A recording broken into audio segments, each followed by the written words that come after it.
What's up, Road to Riches family? Today, we're going to look at a good example of a breakout and how fast these stocks can move during the breakout. So make sure to pay close attention to the volume, time, and key support and resistance areas. This stock that we're going to look at was one of the top percent gainers on the day, which was TNGX. So if you're new to this channel, I talk about how to make that bag in the stock market, day trading, stock updates, and more. So make sure to subscribe if you like making money in the stock market and smash that like button. Don't forget to share this video with your friends and family so we can all get on the road to riches. Now, TNGX was up over 100% this morning. Let's analyze why this stock was running. So this stock was running from good news on their earnings report. The Q2 earnings report actually came out 2 days ago. And according to that news, Tango Therapeutics recently posted a narrower quarterly loss. So today, TNGX went on a run from about $5 to over $9. Now let's zoom out so we can see where we got our resistance and support from. So we got that from our pre-market and after hours run. You can see we got a new resistance at $8.26 after that breakout. Then after that one, we got another breakout to over $9 and then the stock halted. So let's look at what happened after that halt and pay attention to how fast these stocks can be.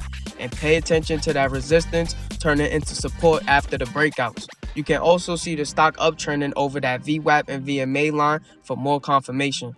Now, this was the third halt of the day, and you can see we got a big red candle. And I thought the stock would maybe halt to the downside, but it didn't. Instead, it just started to fade to that resistance from the last breakout, which was at $8.26.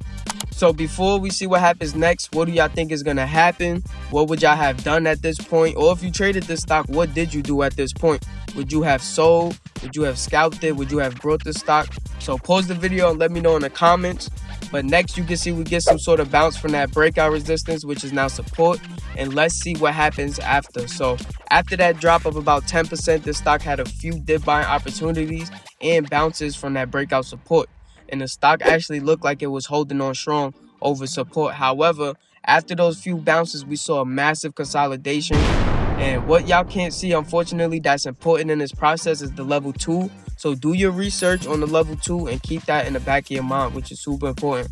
So you can see during the consolidation, we got a few more bounces and dip buys actually off of that VWAP line, which is the black line. So to recap, this stock was running in the morning after a gap down in the pre-market. So you can see we had a good run over that VWAP and the VMA lines. I brought in around the 620s before the first halt.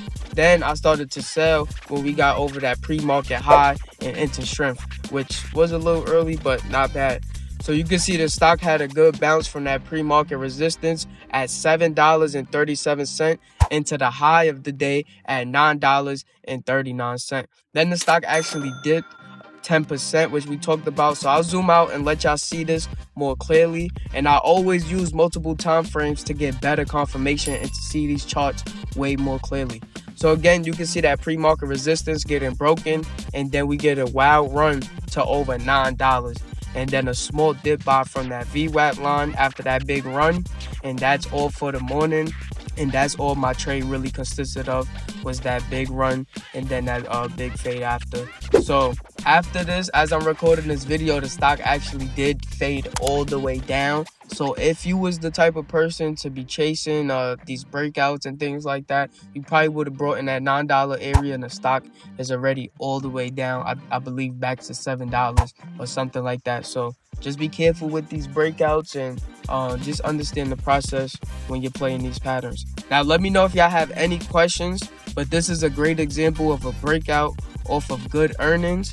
So with that being said, make sure y'all like, comment, subscribe for more stock tips and updates, and I'll see y'all in the next video.